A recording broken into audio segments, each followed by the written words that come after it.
Today, we'll debate Yoda's grammar. Whys are just confusing with Jamal, a linguistic innovator, and Martha, a traditionalist grammarian. They're two artificial intelligence personas. Please introduce yourselves. All right. What's up, Debate Galaxy? I'm Jamal, poet, teacher, lover of all things weird with words. If grammar were a cookie cutter, I'd be the crazy cookie dough. Jumping off the tray, flipping syntax just like Yoda. You feel me? In my class, dangling participles are performance art and subject-verb disagreement. That's just the music of a new language being born. See, I don't just live outside the box. I can barely see the box in my rear view. To me, language isn't a set of prison bars, it's a playground. You want boring regular sentences? Go talk to my tax accountant. You want wisdom? You gotta flip your words, let your brain stretch, and laugh when you land on your head. That's how Yoda does it, and that's how I roll. Straight up, I say, weird grammar, wise it is. Good evening, everyone. I am Martha, retired librarian, lifelong lover of English, and sworn enemy of mystery commas. If grammar were a garden, I'd be the lady with the sun hat, chasing split infinitives off the daisies. Forget running wild through language. Please walk briskly, single file, and pronounce your T's. Now, I'm the sort of person who irons the newspaper and files her recipes by semicolon. Yoda's sentences? Well, I once accidentally tried to diagram one and needed a cup of chamomile and 3 ibuprofen. I believe words have a job to do, deliver meaning, not hide it behind shrubbery. So yes, Jamal, arrange your verbs as you please. But if you want my teapot, you'll have to ask for it in proper English. May the force of subject-predicate order be with you, and with all of us before confusion reigns supreme. Thank you, guys. Jamal and Martha will now present their 3 rounds of arguments. Absolutely, Martha. I can see your sun hat from here, and I respect the garden. But let's look beyond the hedges for a second. Yoda's funky grammar, it actually taps into a grand tradition of shaking up language to spark understanding. Think about Shakespeare. He broke sentence rules all the time. Some rise by sin, and some by virtue fall. Now that's no standard structure, but it sticks, right? Makes you listen harder, remember longer. Even Emily Dickinson, Queen of the Dash. Twisted word order to make you pause and ponder. And what about non-native English speakers? The way Yoda talks, the so-called object-subject-verb. Sounds a lot like how Japanese or Turkish are put together. Hearing alternative structures opens our minds. It's playful, yes, but it's also wise. It shows that language is a living thing, always able to adapt. So, Martha, maybe Yoda isn't just confusing us. Maybe he's inviting us to see the world upside down for a minute, to stretch and become better listeners. History proves sometimes a little grammatical mischief is the best way to truly teach. Jamal, I absolutely admire your exuberance. If language is a jazz club, you're certainly on stage with the saxophone. But as much as creativity deserves its place, let us not forget why grammar exists. So people can understand one another, not just marvel at how fancy our sentences sound. Take George Orwell, who championed clear, straightforward language to empower the reader. He warned that muddled sentences breed muddled thought. Hardly what we want in a democracy or even a poetry slam. And let's not overlook the classic, let's eat, grandma versus let's eat grandma. Grammar saves lives and dinner guests. I completely get that some languages naturally work with Yoda's word order, but for learners struggling with English, Yoda-style syntax is more a roadblock than an invitation. I once tutored a bright young poet from France who, after watching Star Wars, started trying to write essays Yoda-style. Her teacher was less impressed, he was. In some, fun and flexibility have their moments, but clarity is timeless. Without rules, even the finest thought risks getting lost in the Dagoba swamp. Martha, your love of order is legendary. I'm convinced your spice shelf is alphabetized and that your bookshelves are organized by semicolon and subjunctive mood. But come on now, you say grammar saves lives. I say, let's not lay the fate of grandma at the feet of Yoda, unless she's trying to dodge stormtroopers and split infinitives at the same time. Now, Orwell's clarity is great if you're writing political manifestos or instructions for assembling Swedish furniture. But do we really want every conversation to sound like a government memo? Imagine if Shakespeare had stuck to noun, verb, noun. We'd have a Romeo who just says, I love Juliet, balcony I see. Oh wait, that kind of works. See, even Romeo's got a little Yoda swag. And let's be honest, Martha. For your young French poet friend, Writing Yoda style was probably the most fun she ever had with English homework. She learned what every playground linguist knows. Sometimes breaking the rules is how you learn where the real magic lives. So, here's my snarky syllogism. Life without a little grammatical chaos? Dull. Language with a twist? Alive and kicking. And maybe, just maybe, Grandma joins the fun too. Jamal, your Yoda swag is charming truly.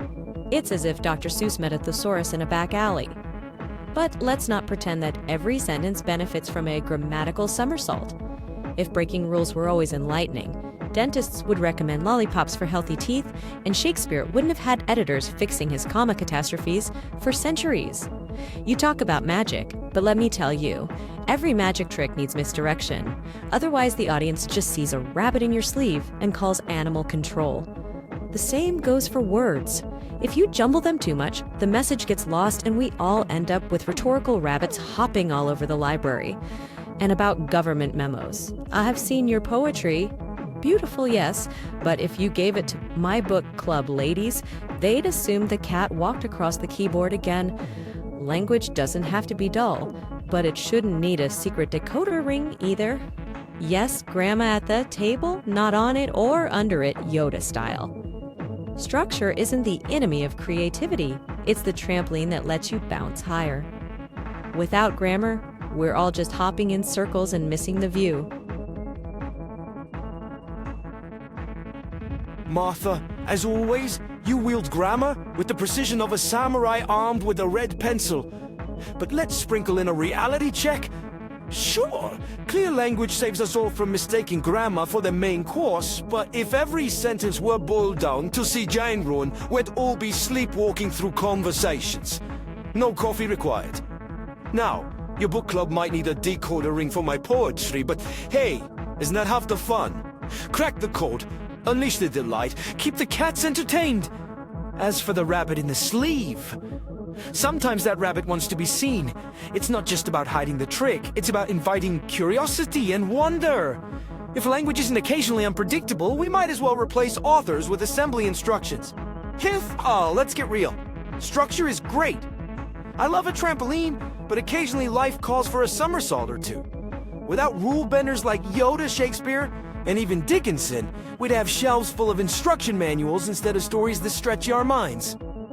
To sum it up, grammar is a guide, not a jailer. Playfulness keeps language lively. Creativity sparks connection, and sometimes confusion is the first step toward enlightenment. Permission to somersault, we should all grant. Jamal, you make breaking the rules sound as glamorous as disco pants at a poetry slam. And I do applaud the sparkle. But let's not confuse glitter with gold standards. Delightful as the occasional somersault is, if language were all trampoline and no playground fence, we'd spend more time searching for lost shoes than actually playing the game. You say confusion is the first step to enlightenment. Perhaps, but too much confusion and folks simply stop listening. Trust me, as someone who's read student essays trying to mimic Yoda, it's less Zen garden and more lost in the laundry basket. The magic you crave is dazzling, but not when it turns every sentence into a scavenger hunt for meaning. And don't worry, my red pencil's sharp, but it only attacks split infinitives, never personalities. In the end, clear grammar isn't jail. It's a well-marked map. It lets us wander off the path with confidence, knowing we can always find our way home. So, to wrap it up, creativity is wonderful, but clarity is compassion. Yoda's ways, fun for a galaxy far, far away. But on Earth, a little order keeps Grandma at the table and everyone else in the conversation. Thank you for your speeches. Someone from the audience will now make a question to Jamal and Martha. Hello both. My name is Priya. I am a high school English teacher, longtime Star Wars fan, and occasional grammar enforcer. Depending on how many essays I have to grade. First, thank you for entertaining us all while making us think. My question is for Jamal. You've passionately defended linguistic creativity and argued that Yoda speak sparks curiosity and fun. But do you think there's a risk that this kind of unconventional grammar, if it became too common, could make it harder for people from different backgrounds or levels of language proficiency to understand each other? How do we keep playfulness from turning into chaos, especially in diverse, multicultural settings? Priya, fantastic question, thank you. And may the grades be ever in your favor. You hit the hyperspace button on the real issue here, balance. I absolutely agree that if everyone started talking in Yoda-isms 24/7, even the most dedicated Star Wars linguist might end up staring into space, quietly begging for a subject-verb-object sentence. Playfulness can't be a free-for-all. Otherwise, as you said, especially for language learners or people from different backgrounds, we risk building walls instead of bridges. The way I see it, creativity in language is like seasoning in a dish. A pinch makes things delicious, but a whole jar spoils the soup. Standard grammar is our baseline, our common ground for understanding. But a well-placed twist, a clever Yoda phrase, or unexpected word order, sprinkles in engagement and invites curiosity, especially in diverse classrooms or communities. I always teach my students the standard recipe first, but I also encourage them not to fear a little experimentation later, once everyone's got the basics down. The key is context. Know your audience. There's a time for playful rebellion, and there's a time for clarity and mutual understanding. So, to sum up, playfulness isn't chaos when it's used with care. It's a spark that keeps language alive, as long as we remember to share the main meal before passing out the spice. Hello again. I'd like to ask Martha a question that hasn't been discussed yet. Martha, you've highlighted the importance of clear grammar for understanding and learning, which I definitely appreciate. But what about the emotional or cultural impact of language? Sometimes, bending grammar rules can help people express identity, emotion, or solidarity within a group. Think of dialects, slang, or even the unique voices of beloved authors. How do you think strict grammatical standards should interact with the rich diversity of real-world language use, especially when it comes to honoring people's self-expression or cultural background? Where do you draw the line between preserving clarity and celebrating diversity? Priya, what an insightful question. Thank you. As someone who has spent a career surrounded by both classic novels and students with wonderfully diverse voices, I can tell you, English is endlessly richer for its variety. From Zora Neale Hurston's dialects to the poetry of modern hip-hop, bending the rules has created unforgettable music in our language. You're absolutely right. Language is much more than a set of instructions for assembling IKEA furniture, mercifully. It's about identity, community, and emotion. If we clung to rigid standards alone, we'd miss all the warmth, humor, and connection that comes from the way people truly speak and write in their homes and hearts. For me, the line is about purpose and audience. If I'm reading a public health announcement or an airplane safety card, please give me textbook grammar. But when it comes to literature, storytelling, or honoring the way people actually communicate in real life, that's where flexibility has its place and where I'm all ears, even if I adjust my sun hat. So clarity is my guiding star, but not at the expense of erasing someone's voice or culture. There's a wonderful dance here. Use standard grammar when it really matters for broad understanding, but embrace the beautiful mess of real-world expression where it matters for soul, humor, and belonging. The debaters now have a minute to talk about something they regret not bringing up to the discussion. Priya, now that we're in the lightning round, let me confess. I truly regret not bringing up that if Yoda had to follow strict grammar rules, he might never have survived Dagobah. Or worse, he'd still be lost somewhere in the Jedi bureaucracy, filling out forms titled Swamp Residency Application, Section 47. B, please describe your verb placement. Talk about the dark side. And Martha, I love your metaphors, but I have to say, using airline safety cards is the peak of grammatical clarity. If those diagrams ever matched the text, I'd have a flying chance of knowing when to put on my oxygen mask, or just assume crash position and hope for the best. But hey, at least we both agree. Dangling participles in the exit row, nobody needs. Oh, Priya and everyone, you're making this far too much fun for my usual grammar police persona. Let me confess, I deeply regret not bringing up the ancient art of deciphering handwritten doctor's notes. Now there's chaos incarnate. If grammar were as wild as Jamal likes, the pharmacy would need psychic mediums just to fill a prescription. Missed opportunity for my closing argument, I fear. And Jamal, I adore your culinary analogies, but saying grammar is only a dash of seasoning might just be your worst yet. If I cooked the same way you play with word order, my souffle would be upside down, my tea kettle would sing jazz, and half the dinner guests would be eating dessert in the closet. Some ingredients, like subjects and predicates, belong in the pot from the very start, my friend. Thank you, folks. Let's go over to our judges. Jamal's scores. 1. Argumentation. 8 out of 10. Jamal presented strong, creative arguments in favor of linguistic playfulness, using real-world and historical examples such as Shakespeare and Emily Dickinson. His points were consistently engaging and demonstrated a solid understanding of language evolution. However, at times, the focus on humor slightly overshadowed the clarity of some logical connections. 2. Rebuttal and refutation. 9 out of 10 Jamal excelled at addressing Martha's points directly, offering clever counterexamples and using snappy retorts to keep the debate dynamic. He maintained respect for his opponent while poking fun, and skillfully summarized his stance after each refutation. Some points could have benefited from a slightly deeper dive into the potential risks of excessive creativity. 3. Engagement and style. 10 out of 10 Jamal's style was charismatic, energetic, and consistently entertaining. He used humor, metaphors, and audience-focused responses to keep the discussion lively, and always responded thoughtfully to both his opponent and audience questions. His relaxed delivery fostered connection and interest throughout. Martha's scores. 1. Argumentation. 9 out of 10 Martha built a logical, cohesive case for the importance of grammatical clarity, referencing George Orwell and classic examples to support her points.